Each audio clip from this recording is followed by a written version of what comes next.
Halfway through Group B right now in the round of 32 of the WCS Premier League. We are now in the elimination match.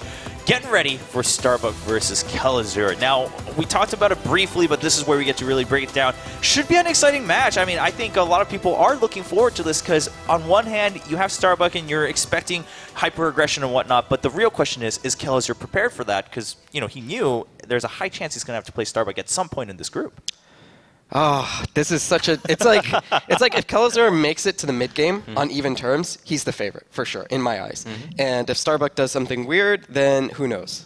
No, I'm actually very excited about this series. Like, it's phenomenal to watch someone like Hydra who's so good at StarCraft as he is, watch him play. But sometimes when it's a little bit uneven, you know, we're going to get these one-sided series. This, I can't imagine it being a one-sided series. And there is so much at stake for both players. Once again, Elfie, well, I mean, technically... two players could still make it, but either Elfie, I want to say Utermo, but I mean Kelazhur or Starbuck, man. Here we go. Those are all three players. Well done, Roddy. One of them is going to make it to the round of 16 for the first time in their career, and that's a really big stepping stone for any of these guys. And that's why these series are becoming very interesting right now. You know, who is going to have that pretty much breakthrough performance? Because the moment you make it into the round of 16, you're technically just two best of threes away from making it into the round of 8. And I know we're getting very far ahead of ourselves then, but that is a remarkable run already. If you do that once, make it into the quarterfinals of WCS, that is a result that people will talk about for a long time. So, you know, these three guys, all of them have a really good shot right now at doing something they've never done before, and it's going to be very exciting. They're going to give it all they have. Yeah, of course. I mean, top 8 is something to brag about, definitely. Yeah. But even going to top 16, because then we have other players right now in the round of 32 who are like, well, they made it last season, and if they get 2 times, you know, it starts to add up. Yeah. It starts to really build up. So getting that first step is going to be a pretty big deal for any of the 3 players aside from Hydra, because we're still assuming Hydra, of course, the huge favorite in we're this just group. Giving it. I mean, what we've seen too, right? Nothing's been shaken up. He's still the same Hydra that we saw at the end of Season 2. That's another story later for the winners match. But right now, the other part I think is interesting is that when you have those kind of one-sided favorites, the only thing that can really happen is that like a huge miracle, right? And that'll be talked for years. Of course. But at the same time, if it's a little bit more even, you're going to have those pleasant surprises like, oh, wow, okay, well, they came up with a new strategy, or, oh, wow, their micro's looking a lot better this game. They actually, for instance, we saw Elfie, like they predicted the force fields when you had the burrowed roaches, things like that where the small things start to add up and you're like, oh, this is getting interesting. I'd like to see how far Elfie can go. I'd like to see how far Starbuck or Kelazhur can go. So I'm looking forward to this one. What are we expecting from Kelazhur, though? I think that's the bigger question because, again, from Starbuck, I mean, you're assuming, depending on the map, you're going to see at one way or another form of aggression. It seems like he's a big bio player, to be honest. I feel like he had the maps to go mech last time, and the higher chance your opponent has of doing something cheeky, like some kind of all-in or bust, the more likely you're going to want to favor the bio style, right? So all in all, I think he's just going to play his normal macro game, the same thing we saw against Hydra, but it's going to be a lot easier.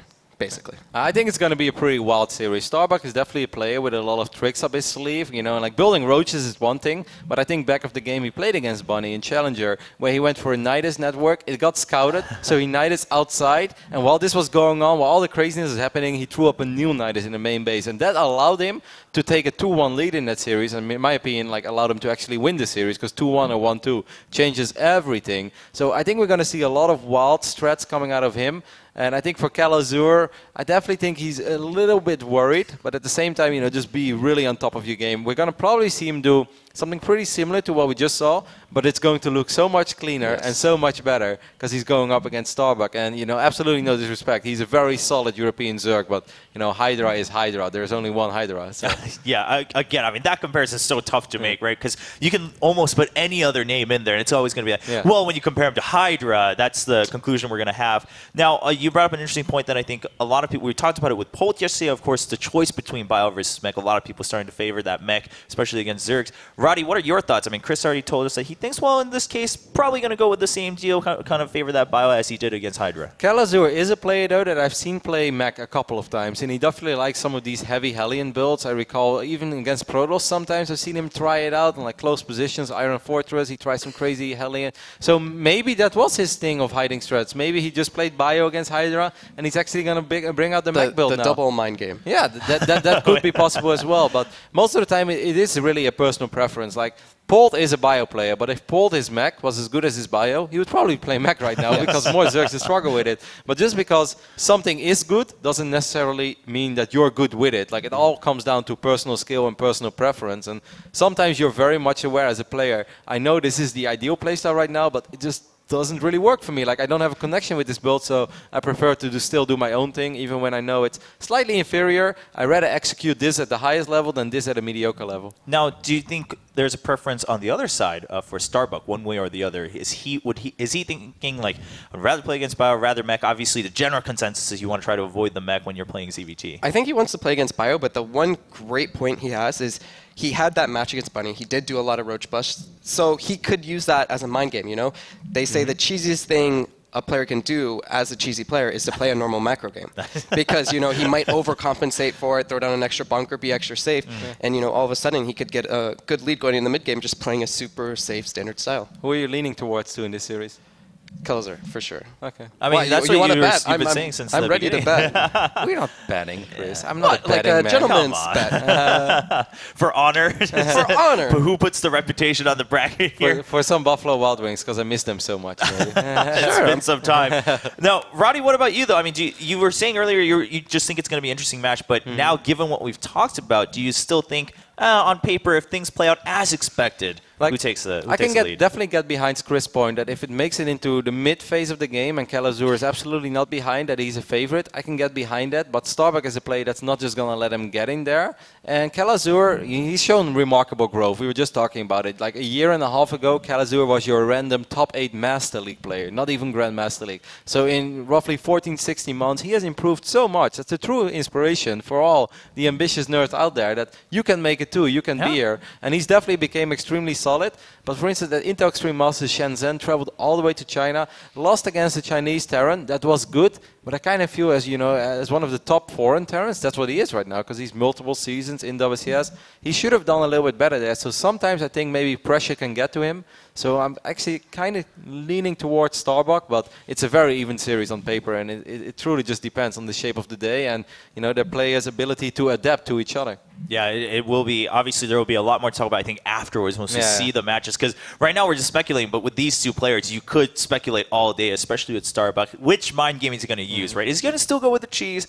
Or is he going to say, haha, you guys all thought I was going to cheese every game, but here I am playing a much more standard macro game? The cheesiest thing a Roach all-inner could do is Roach all-in again.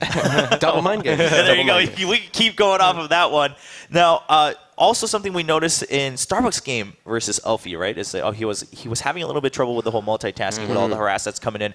Is that something that you think Kelazhur should really look at after he watched the first match? Take that advantage? Because, I mean, Terrans in general, you have a lot of tools to be able to do that in the very beginning against Zerg. I don't know if he's going to specifically tailor what he's doing to that, but if he does do the same thing he was doing against Hydra, he should just naturally do that. He went for the drops.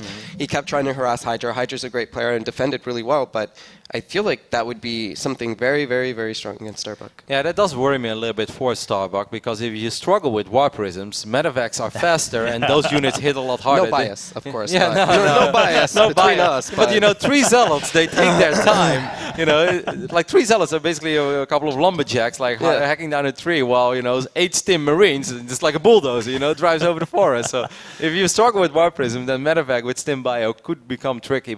And then again, could be a different scenario. He has very high APM, by the way. At the end of the game, I saw Starbuck plays at like 310 APM. That's, really? Yeah, that's ridiculously high. Yeah. That is especially compared to Elfie. Elfie was at 130, by the way. That's triple digits. We were wondering, given what he was doing, we were like, well, it doesn't seem that low compared to what we talked about before. He was playing, you know, a little bit over the turning it up there. No, I mean 140 is actually pretty respectable for us. I pay at 140. So, is that where the standard lies? I'm an old man, though. You know, you gotta give it to me. That's fair enough. Well, I'll give that to you. I mean, I'm nowhere near that one, so I'm happy with 140 right there for you guys. Now, on that note, though, let's talk about that briefly. I know Nate was talking about it, Jeff was talking about during the game where Kelazhur was playing against Hydra. It was like Kelazhur was making the right moves, trying to go around the map with his medevacs, but then Hydra was just on point. He had the Zerglings, he had the overloads everywhere he needed to be.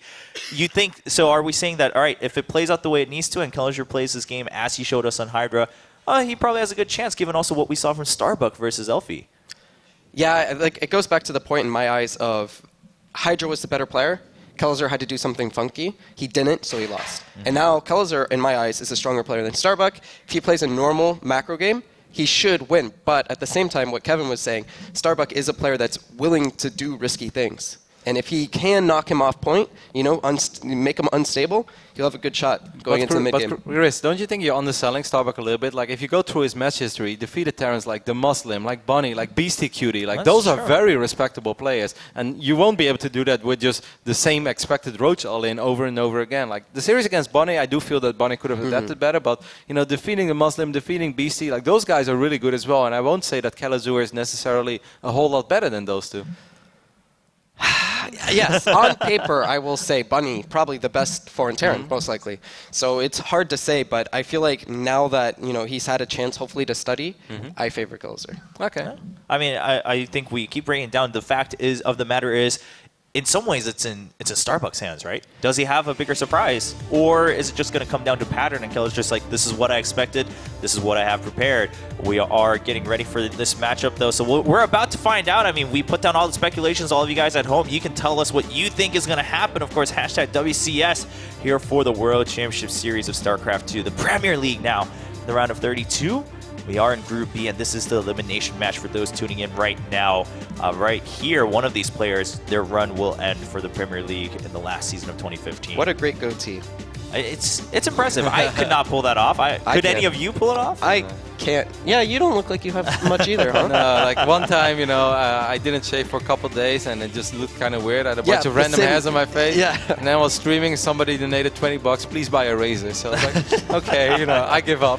Yeah, tell me about it as an Asian, how that feels. But obviously, Kelazhur feeling pretty confident. He looks fine also after that game against Hydra. So we were talking about that a little bit. Shouldn't let it get to him.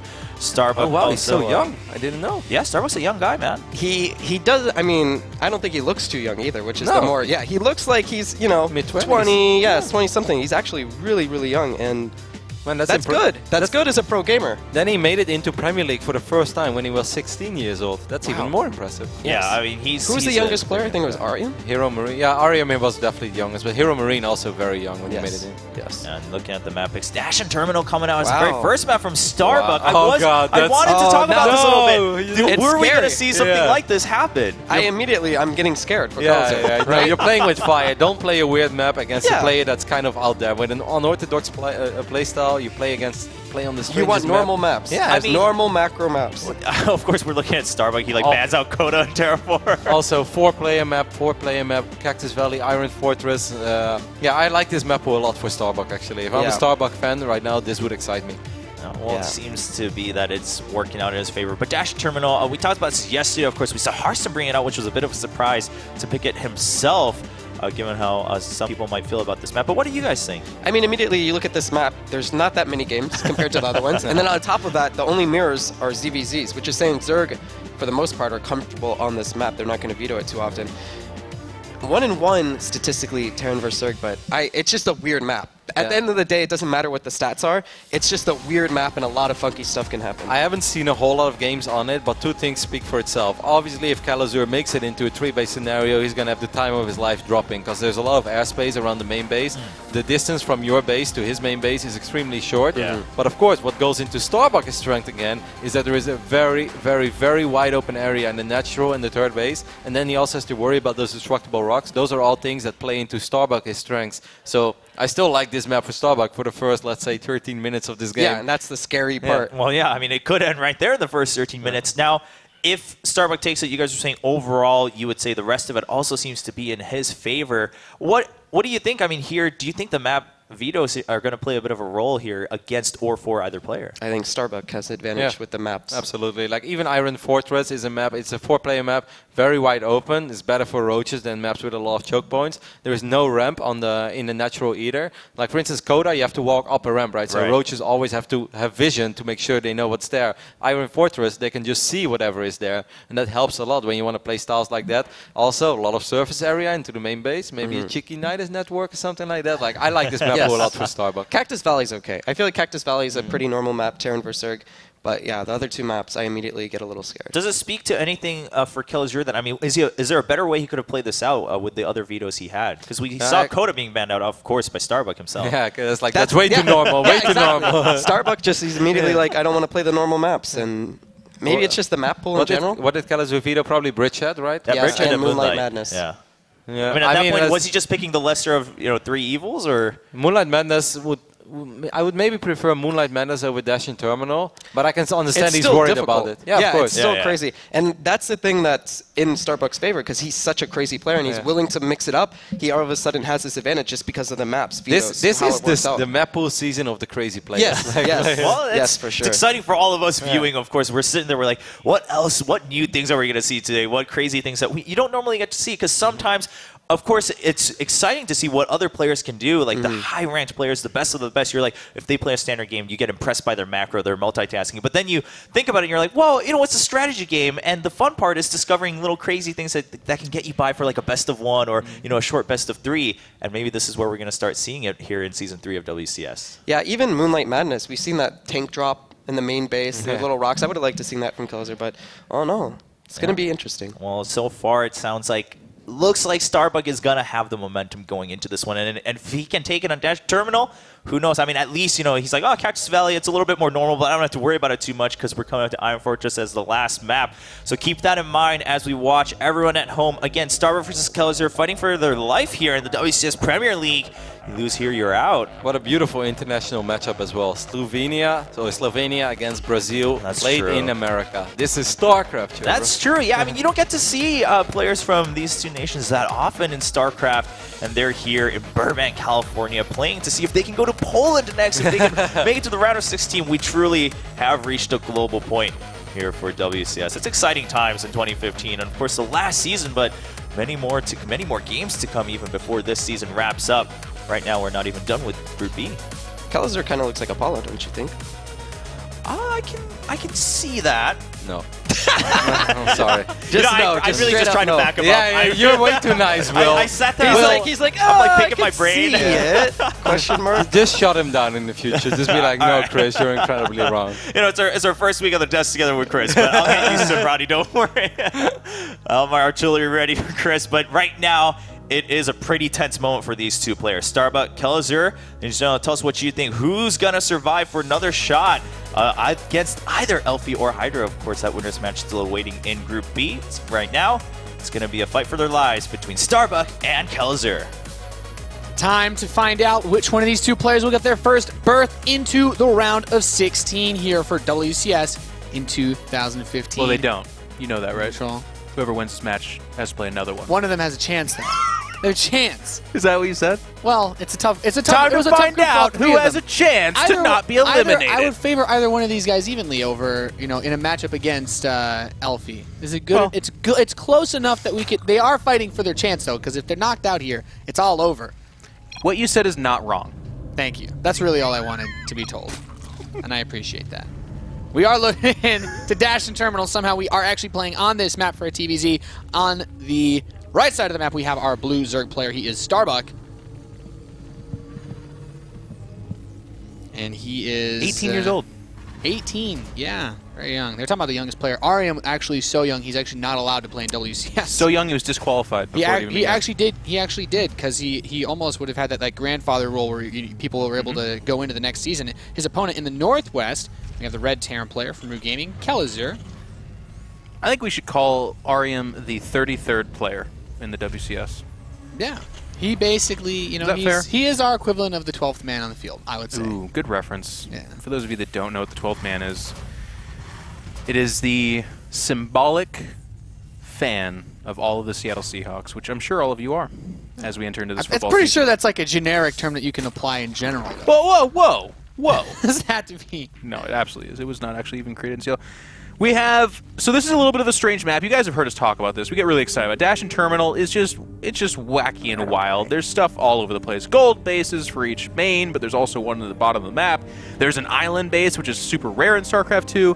3 entryways into each base. Like, it's just all over the place. Yeah. And already, Starbuck opening up 7 with Ro32. gasless, or excuse me, not gasless. I want it. The opposite of gasless. A gas opening. I want to see him Roach? 7 Roach Rush. I think he might go speed. I would prefer the Roach Rush just because that's Starbuck fashion. I think it's roaches. I think you're right. So I think speed would be kind of silly here. One of the reasons why this map is so crazy, for those of you that are curious, we have an amazing observer who's been keeping tabs on all the in-game action flow. If you could just very kindly zoom out over the natural expansion of Kelazhur, we can talk about all the great areas. There are many different points you can attack this base from. You have the rocks there, this massive opening up front. The left side is also exposed. You can ring around this banana hallway behind the back, and it just makes this natural so easy to assault. Nathanis, that is not a banana hallway. That is that's a tasteless back door. You know that. I'm getting my references wrong. I'm sorry, Jeff. It's okay. So it's a been a short long rush day. distance for the Reaper. The Reaper's going to try to make something happen. Gets an early kill. That's actually quite nice. The drone was not able to hide itself in any way, shape, or Good form. start. Has he seen, though? Like, getting a drone kill's cool there. He saw the gas. He at least saw the drones ferrying gas back over there.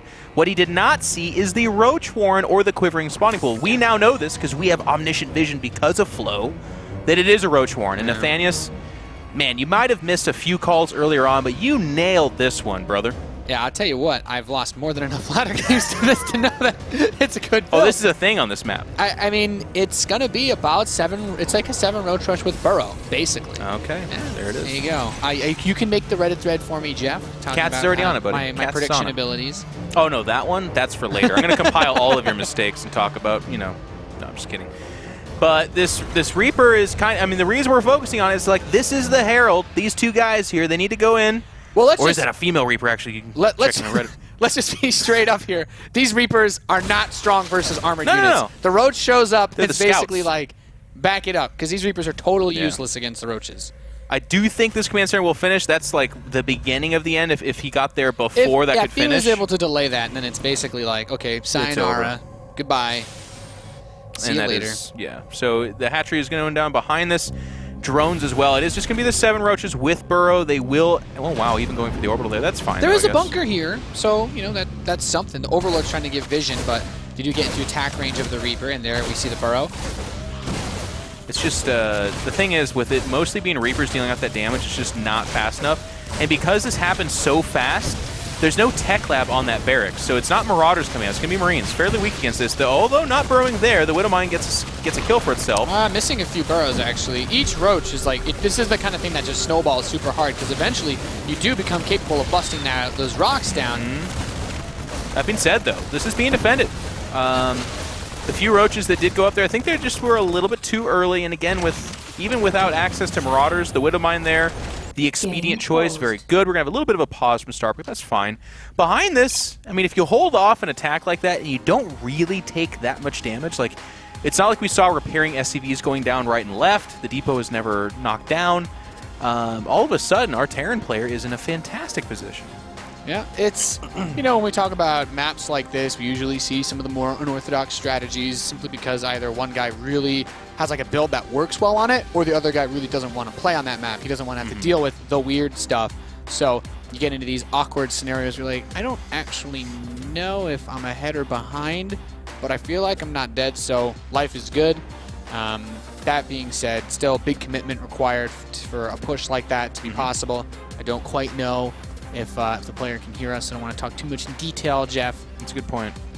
The rest of the maps for this pool, though, for this best of 3 are relatively standard, though. I think it's like No Coda, Moonlight Madness? I think it's just Coda and Cactus Valley after Okay, this. gets normal after this. Started off a little bit weird. And so again, as a reminder, this is the loser match, guys. So the loser of this match is out at the round of 32. They get $4,500. Still and a lot of grip cash WCS. money. Oh, yes. Hello. That's really good money. Yeah, I mean, neither of these players are really looking at making it to the global finals. You basically have to win this. We have to do that thing. We'd have to do that thing, where we say, just win this and then win the next DreamHack and go win whatever the other last tournament might be. They started a string of extremely extravagant events. Yeah. Man, Starbuck just never looked back after winning that WCS DreamHack and IEM event. Went on to become the greatest StarCraft player. It's so crazy. Who would have thought ever. Roaches were that good? They just kept coming. He 7 Roach rushed his way with Burrow to a GSL championship. He's like, I need those last points. He just over there. underclassed all the other players. Like, they're like, It was of course Roaches are actually- coming. They're like, I can't stop it. Yeah, it was actually the greatest hustle in esports history. That'd be amazing. I had a good time. We were just I was just in England for a Gfinity event, and I got to listen to the banter between Huck and Stefano. There was a lot of that. That was good times. It was off camera, mostly, but Stefano. So the reference, guys, here is Stefano, a legendary StarCraft II player, won a lot of games off the back of roaches. Like he had very good roach control, fantastic macro, and he crushed his opponents for a couple of years there. Huck reminded him of that a few times. Well, it certainly made roaches look like a completely different unit. And you know, as much as it is cool to see that type of innovation, we haven't had a player really break something out that was kind of unusual, at least in the the non-Korean scene, because the Koreans have like somehow reinvented mech in the last month. We'll get that with Legacy of the Void, I think. There's some really fun new units. The Liberator really comes to mind. Oh, we can actually talk a lot about that. You played a lot of it as well. Yeah, I agree. Tons. I'm excited. It's just around the corner. It's going to be at the end of this year, most likely. No super hard date set, of course. But good times ahead for StarCraft. I'm excited. Yeah, there's some really interesting things. Really cool to see how players bust out different strategies. I think some of the most fearsome ones. I don't know if it works against Protoss, but the Thor Liberator push off one base is quite scary. No. that is a secret little thing you ZvT guys are having fun with. Yeah. I do like Puck, another player that has frequented WCS before as well, an American player, is really using oracles and their stasis mines really well. And that is like any time you can reward really creative and intuitive play, that's when I'm like, StarCraft, you're doing it again. You're making me fall in love all over again, and it just keeps happening over and over again. I'll be honest. The number one thing I'm excited for is eventually people just being able to work lurkers into ZvZ without dying to early stuff, because it's so. I enjoy the positional style, I guess, as a Terran. So much more than I do the let's just bash hundreds of roaches against each other. Of course, so you guys watching, we are Ravagers too. Yeah, just waiting for a technical issue to get resolved with Starbuck's PC. We will be going back into the game as soon as possible. But thank you for bearing with us, and we're just having a nice chat about the lovely game that is StarCraft. In all its different forms. Right now we're playing Heart of the Swarm, and it in and of itself has its own fun differences from even the future and the past. Still seeing a lot of Colossus play, even this weekend. Hearthstone busting out the 2-base Colossus pushes. We'll have to see if Elfie ever gets there. He's our Protoss in this group.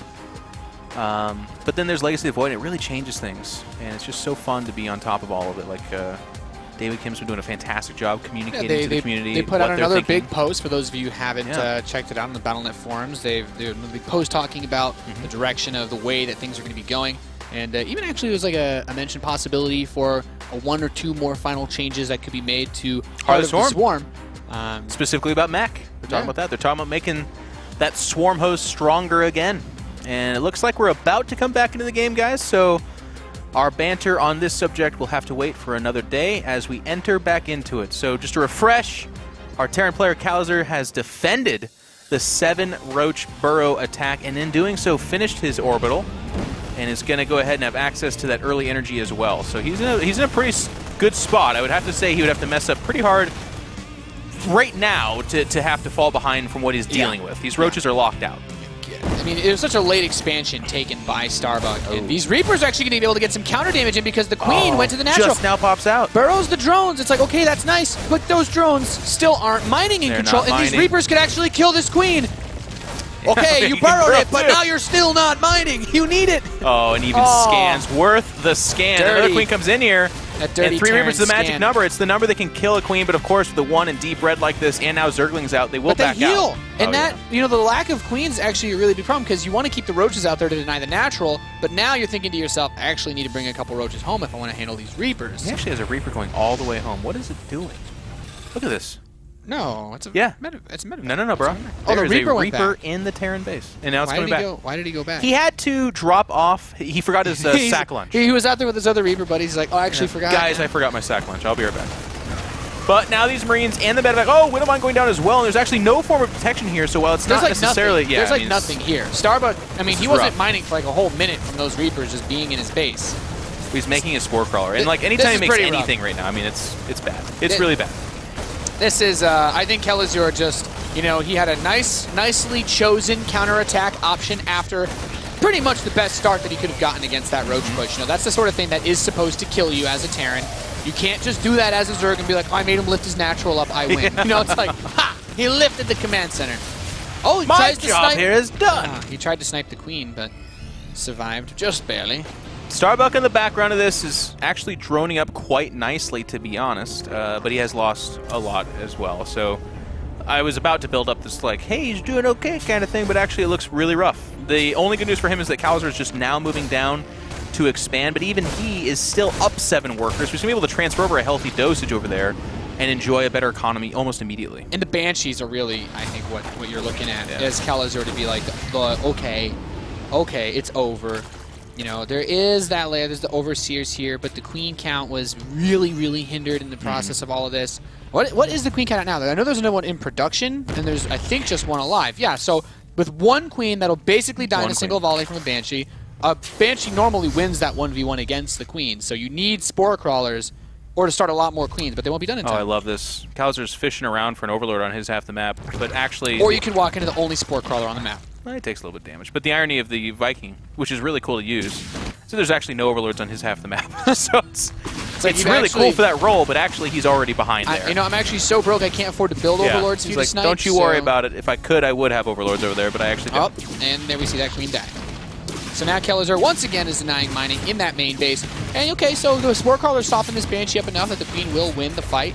Otherwise, I think that's basically game with the Banshee sitting over your mineral line when you're down in so many different ways. You got to go, what, just roach speed and just make one more big push? One last... That's what he's going to do. Try to just, I don't know, just do it. Yeah, he's up. I love that reference. Shia LaBeouf in StarCraft. Make it happen. He's trying. Viking's going to make his way over here, though. It literally looked all... I mean, there's actually no Overlords anywhere. This Viking... his Viking's like, I've charged for your base to kill Overlords. I will, damn it. Listen, I'm supposed to do this. There's no Spore Crawler down here, and the Queen's just going to burrow. Actually, the burrow getting a lot of mileage. Yeah. But of course, it forces a scan. I mean, it's like not just to be understated. It's kind of nice. Just do it. If he didn't kill that Queen, I don't know, man. Now there are Overseers here, and this Queen actually... Oh, that is so frustrating. I just imagine really being Kelazhur, it's like, why won't you scan just again. die? Oh, boy. What a weird game. Dash Terminal, ladies and gentlemen. Funny map. Funny things happen on Dash Terminal. That Queen... The way Queens burrow, by the way, is it really rustles my, like, lore jimmies. Like, it just dives into the ground like that. Like, it doesn't work that way, guys. I've tried it. You can't just dive into the ground. It's not that easy. You gotta dig up At least dirt. the Zerglings dig, you know. They dig like puppies. Everybody. Hydralis. The frolic in the dirt. Ultralisk too. They headbutt burrow. the crap out of the ground. Yeah. Oh, here's where the Viking makes sense. Yeah, the Viking can finally deny the scans because here comes the push. You know, if these roaches were to pile on top of each other's backs, they might accidentally bump into that Banshee. That would be amazing. Like you really need the detection. Not good. There's actually 4 Widow Mines there too, and Widow Mine's not the best. This is that roaches. part where we say that he could try to walk around the tasteless hallway, as you called it. Yeah, but then the Marines would still be there to kill all the roaches. Yeah. So Starbuck's push gets completely annihilated. Starbuck is having a rough go at this. Back at home, that original first drop still has the veterans inside. That Reaper. They're going to get a Queen for themselves. They're going to start harrying that base as well. Boom! Viking killed something. All right. Minute 14:30. We got it. This game in. I'm having a lot of fun. I'm on a mission. But here comes probably the final push. 2 Banshees in the air. They're uncontested. Behind this, a gigantic swell of bio. Yeah, this should be it. Yeah, Starbuck, you fought well. I mean, you've been like relatively close to supply, which is admirable in and of itself. But unfortunately for you, in WCS, we don't hand out golden stars. Golden stars for effort, they do not exist. You got to win, and he's just not going to do it here. There is no GSL pin for You Tried, as far as I'm aware. Yeah. Only for champions. Only for the champions. And Kelazhur, you got bruised and battered in that first round, but he's back for some revenge against the Zerg Brethren. He's going to push in here, and there will be not much to stop him. Yeah, and this bio army is just going to waltz right in, wrecking absolutely everything, and that should pretty much be trying to get some infestors behind this, but it's just not going to do it. GG, Kelazhur manages to secure game number 1 in this lower bracket match here at the World Championship Series after a honestly pretty wonky start. I love seeing him using a hand warmer in his hands, guys. We're in Southern California right now. It's actually like 100 degrees. But he's from Brazil, and if it's less than 200 degrees, he's like, this is frigid. It's like, man, how do you exist? I'm surprised he didn't have a nice warm sweater on. And Starbuck, You know, it's like, my 7 Roach Burrow Rush didn't quite seem to cut it. You can tell the results of a match based purely off the look of Starbuck's face. Actually, did you see his face after his win? Was he like? Really it was very satisfyingly smug, and I'm not saying that in a mean like. I'm not trying to attack him kind of way. It was like he was like, smug. He's a fan of that smug face, though. That's kind of his thing. But then after both the losses, it's been very contemplative. Like, oh God, what happened? My roaches didn't kill him. So my roaches could not break this main base ramp. Perhaps if I show up with roaches a little bit later in the game, that will. That's what I needed. Is to be later honest, roaches. in a weird way, that does sometimes work if they don't have the bunker. But these Reapers also, you know, this started at like what 7 minutes and like 30 seconds, and then all the way up until this next drop. Like these drones were barely mining in this main base, just constantly applying pressure. Drones had a rough go at it this game. Yeah, you almost feel bad for drones, but then you remember, of course, the 7 burrowed Roach Rush, and then you're not going to beat, you know, the men with guns when you're, very low number of roaches. It's not quite how it works in Control. Not usually. We're going to go ahead and get into game number 2, and as Nathaniel said earlier, a little bit more normal. We are on Cactus Valley, though, which is a 4-player map, so some tomfoolery does occur here, and you can see the important numbers there. Zerg versus Terran up at the top, 3-2 in favor of Terran. I don't think there's much to that. We're a little bit fresh into this map pool, you could say, as well. If you're a Terran, you want horizontal or vertical spawns. If you're a Zerg player, you want cross spawns. Give yourself the most distance and make the best use of things like creep spread. We are loaded into the game.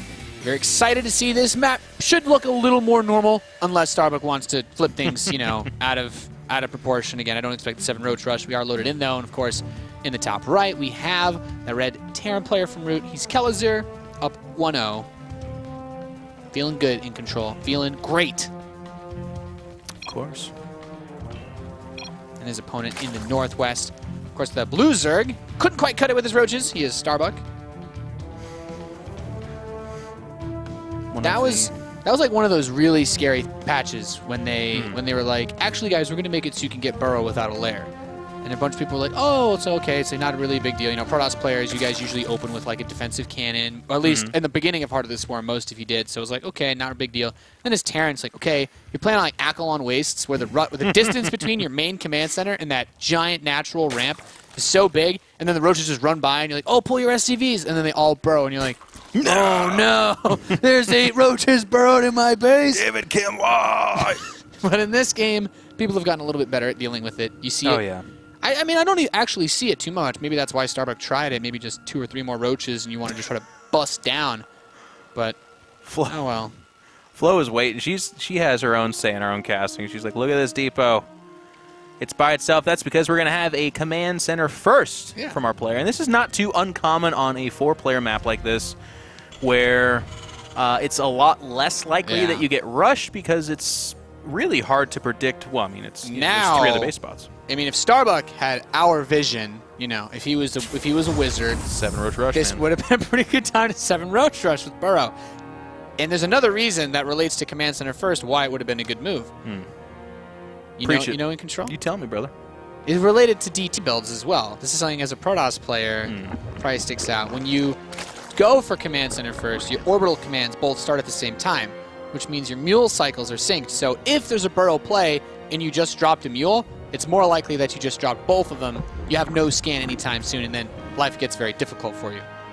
But I like it. But we're not getting a 7 Roach Rush this game with Burrow, so not really a factor.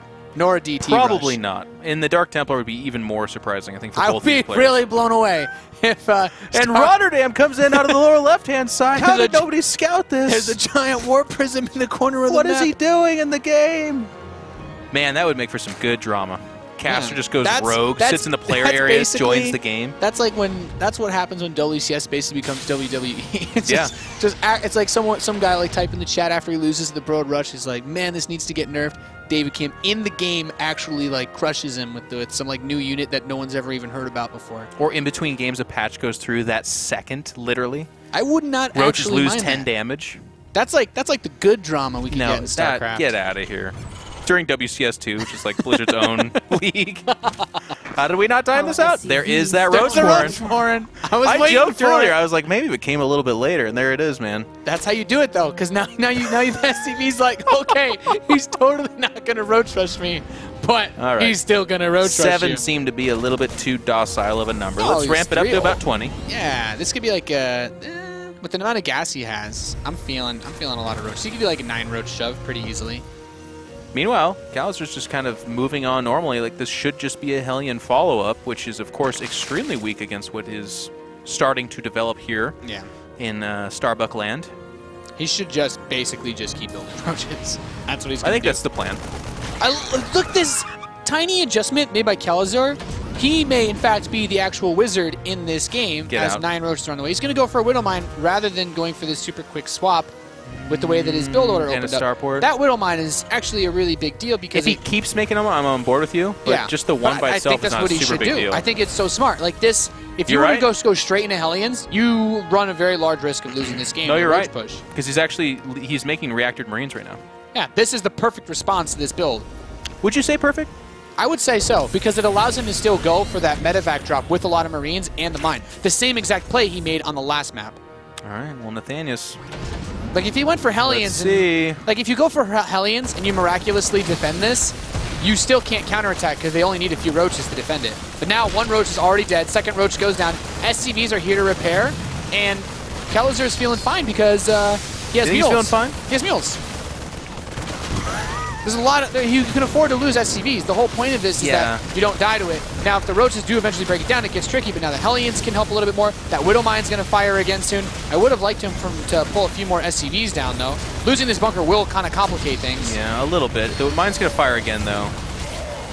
And they don't have Burrow. And there's no more Roaches on the way as well. Which is funny because actually, of all the times that he should have just kept marching If 8 Roaches more over, Roaches would have ended in, the game. Yeah, it would actually be over. He's like, no, I'm macroing, but he's like, this is why I don't macro. I just keep making Roaches. Gosh darn it. yeah, and Like, this as good is- as damage as he did there, and he's ahead in Harvesters and stuff like that, but he's infinitely behind in tech. Like, we have Cloak coming in. He's already making a Spore Crawler because he's so afraid of what a And then single look at Banshee this. could do. And then this Hellion run by. It's like, oh, he's ahead on workers. Well, that's That's really actually interesting. super Now cute there's a right bunch there, of by the way. Hellions because you built drones instead of more Roaches. So, yes, you were ahead in workers, but now you have nothing to defend me just running in and roasting and toasting your workers. And he saw these Hellions coming out, so he, like... And now he's behind on workers. So, what do you do? And what do those Lings do? They don't even have speed. Yeah, they're just slow.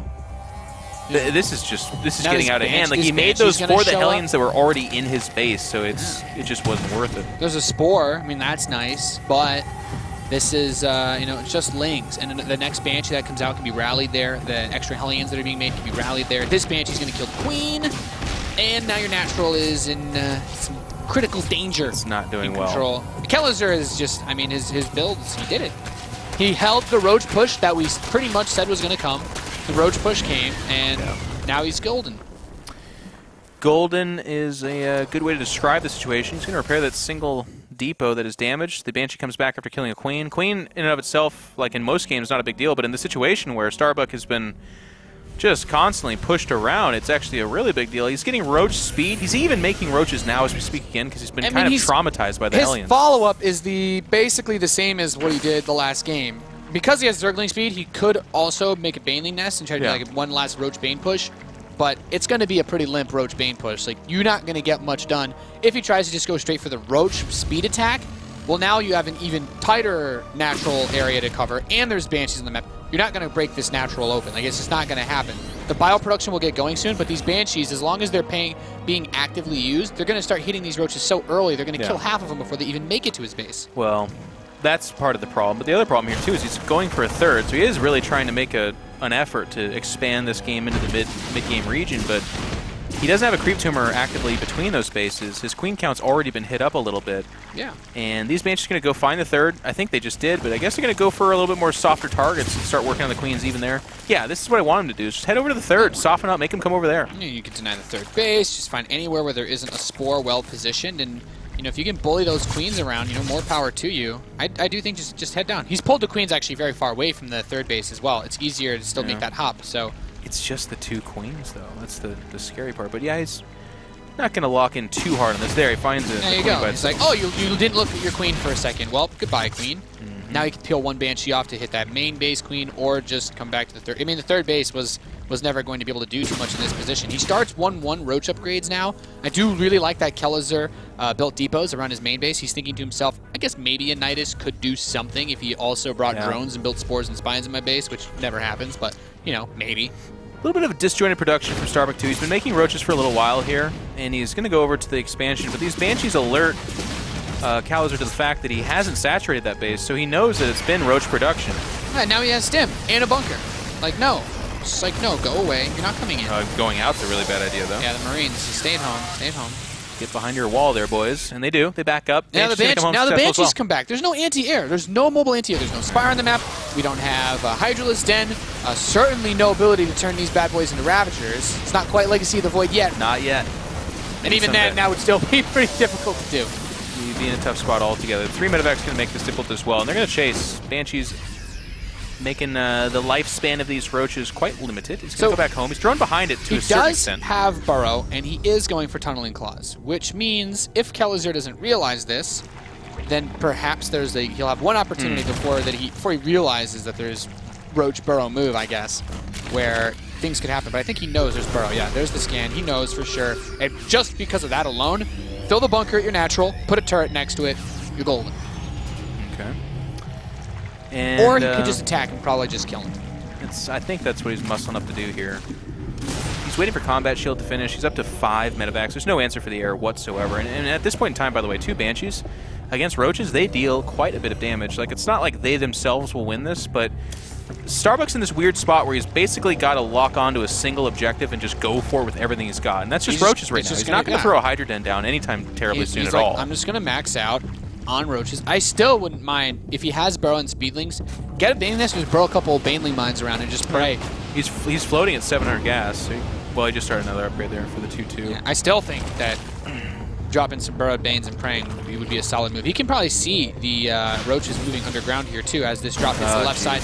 Drones at the third base will be pushed away. Third hatchery is going to fall. Kelazhur potentially about to eliminate Starbuck here as he makes another desperate push into the natural expansion. The bio on top of the base. Dropped out. Yeah, he is on top of it. The Banshees are here taking their time killing this army. SCVs are going to be pulled. Those Roaches are burrowing their hearts out. There is still that missile turret in place, and as the reinforcements come out, these Roaches are going to die. Yeah.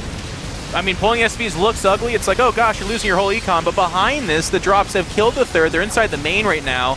There's just almost nothing to contest him. In fact, he's taking his time to drop that second medevac. There he goes. And they can fly forever, by the way. It's just Queens as the anti-air. So, like, the second this fight turns south, there you go. We're out of here. Just pick up, move away, and very important that you mentioned that, actually. It's like, oh, he just lost 21 SCVs. Guess who still has more workers than Starbuck? Still the Terran player. Well, actually, at this point in time, we're wrong. Yeah, but being even means more, though, because he's got mules. Yeah. So. And again, locked in on just Roaches is Starbuck. There's no tech to back this up. There's no answer for the air. He's just got to kind of simultaneously attack enough to win and also defend against these drops. And I think either one of those is almost impossible. Yeah. And these Roaches are about to bash their ways into these Widow Mines. Not going to be fun. The splash damage is enough to kill a few of them. You know, if there's one thing I've learned from this series, it's that if you have some sort of pest problem, call Kelazhur. He is not afraid. He'll do it. He's not afraid of Roaches. I'm a Terran player that struggles with weird Roach builds in the early game. Kelazhur is not scared of Roaches. You can borrow some ideas from him. He played this very safe, as you said, perfect even. And I felt like he knew Roaches was the thing that Starbuck was going to do. You know, we've talked about this a few times. if you watched any of the games he played. Well, that's what I'm saying, though. We've got stylized players, and sometimes the other players aren't necessarily aware of that. This time, Kelazhur knew. He knew what he was facing. Yeah, and this is a good moment if you're Kelazhur, because you know that however long this game goes on, Bio, as it approaches max, scales very well, not just against Roaches, but even if Starbuck, magically pulled a ton of resources out of the air and could max out on Roach Hydra, Bio still scales better than Roach Hydra when you approach max supply. So all he needs to do is hit 200, 200, and he could actually just stim an A move into Starbuck's base, and this army will never win for Starbuck. It's just, you need some other tech. You need some Infestors or Burrowed Banelings or Ultras or weird stuff, but this style doesn't really go into that. Needs to win one big fight a little bit earlier on. And what I like about this, too, is we talked about this. We're like, oh, Kelazhur should just march across the field and win. Nah. He's in the deciding game in an important match, and he knows he's ahead. Why not just build on that lead? Like, he's not in danger as this game goes on. GG is called out because Starbucks had enough. The picking and prodding at the third base inside the main, like a big push never came from our Terran player because he simply defended and harassed his way to a 2-0 victory. And you know, it's a very smart thing to do as a Terran is to recognize that when you're playing against a non-Mutiling Bane style, your army is better at max supply. Sit back, max out, and keep using those drops because you know that the roaches are never going to be able to kill your Medivacs, so you can just pick them apart. And really, if you're playing against a Zerg that doesn't go for a 4th base, there's not actually a reason to attack if you're on even bases. Well, hey. You don't even need to. Tip of the hat to Starbuck, though. He's 18 years young, and he's already traveling the world and making a stab at WCS, so hopefully we'll see him next season where he can make a deep run. That's going to be in a while, though. Actually, this is Season 3, so he'll be 19 years old, perhaps, the next time we see him.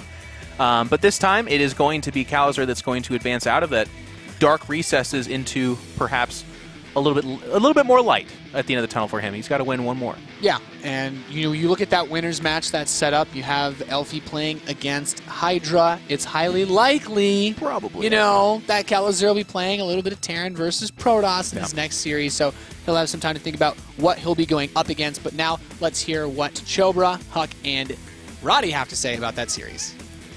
All right, here we are. And as you guys mentioned, I want to talk about this a little bit because when we saw the maps, we were like, oh, man, Starbuck looking good. And at the start, of course, we saw the roaches coming in. We're like, oh, boy, Starbuck really could make it through. But then we have Kelazhur coming in. He takes a 2-0, and now he gets to kind of reset things for himself here in Group B.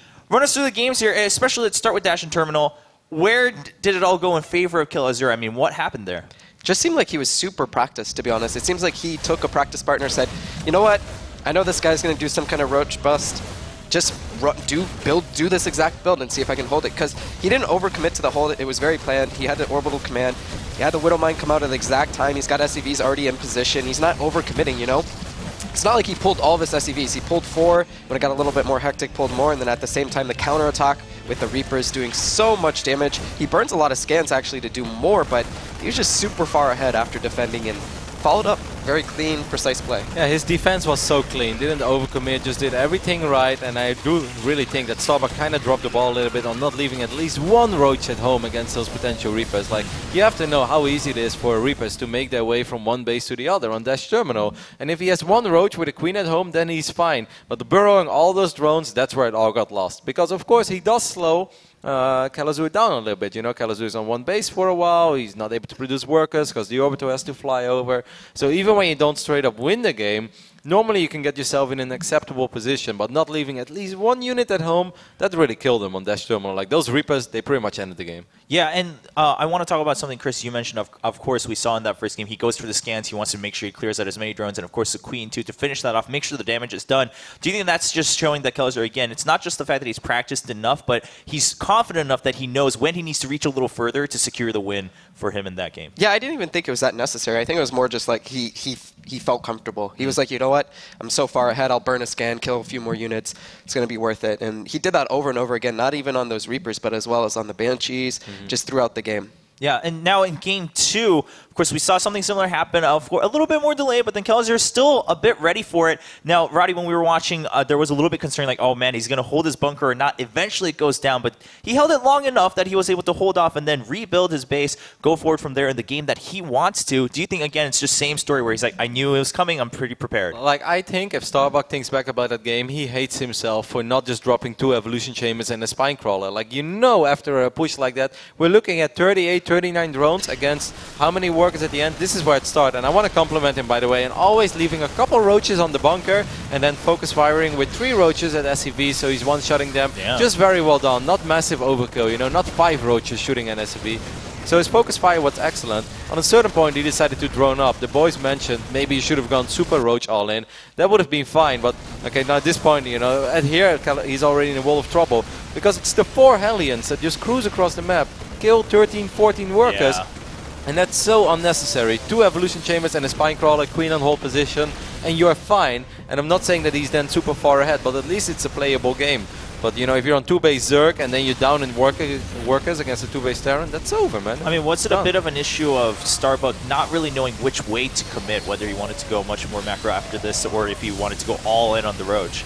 Do you think he just wasn't sure of which way to make his decision, and at that point the Hellions come in and he's kind of caught in the middle with just a couple of roaches in the middle of the map? I mean, it was a very conscious decision to go into drones again while your roaches are marching across the map. So he's aware of that, and guys like this, they do these builds all the time, so he knows about the potential counterattack as well. He knows that after the roaches die, he will most likely be ahead in workers, and then the question is, did he really do enough damage? I felt it was a pretty playable position if it wasn't for the fact that 4 Hellions just run across the map and do the same amount of damage in like 3 seconds. That's just like, it's kind of unforgivable. I think that's more Kelazhur playing really good too, because as we saw even in the replay, he had 2 medevacs going out. As soon as he saw the roaches, he came back and defended. He always knew how to defend, but not over-defend. You know, if someone's being aggressive, you always think, okay, well, if I defend, then I'll be ahead. Yeah, but that's later in the game, though. Like, by then, he pretty much already won, because you know roaches, they're not going to cut it against Bio. I don't know. I just feel like he always defended at the exact amount.